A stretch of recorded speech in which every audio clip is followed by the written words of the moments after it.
Oo, true yun. Pag dumatong na yun ng January, Oo nga.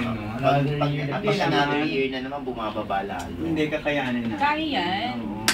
Ikaw, Kaya mga yan. parang Survival. Oo. Pinlag mo pa yung kabila. Ano ba, survival? Sila ba may-ari nung salitang Hindi survival? naman. Hindi, yung show. Ay, show ni, Chorba. Ganda eh. Kahit Bakit? isang saglit, September 15 sa primetime bida. Ang ganda-ganda nun, no? Echo. Jericho Jericho sa Rizal. Hindi tumama si Carmen Albert Sue. Martinez ka. Kasi nga, baka naman maurira. Ayaw Ang niya. payat ni Albert. Salat ng stress, no? Kakaisip niya kay Kay Lizelle. Lizelle at sa mami. At saka ayaw niya pa interview ko gabi talaga.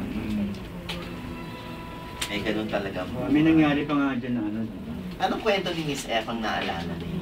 Ikaw, Mamita, anong kwentong Miss F?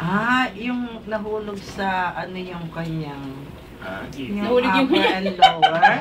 Nalaglag sa ano sa balde. Ako ng tawa talaga no, nakakarga yung apo ko, ngisi ako ng ngisi, apo ko naman iyak ng iyak. Yung nahulog ba yung pasado, walang mic. yung nahulog yung upper and lower. Sa timba. Nilagay mo sa timba, naibuhos sa Hindi mo makakalimutan. Biglang binaka. ano ba nangyari doon yung nahulog? Ayaw mo na ikwento. Sige Hindi nga! lang mga fans yun, no? Hindi. Sa ibang istasyon. Summary na nga eh. Rehash. Dali na. Recap na nga lang ito eh. The best of. So, Aga, ano naalala mo? Kwento ni Miss F. Mag-mic ka Kung bakit lalo siya napalapit sa puso mo. Hindi, ang memorable lang nung pumunta tayo sa Gimba, yun na parang nag-field trip tayo doon. Oo nga. Namatay yung tatay niya. Oo. Napaka-memorable na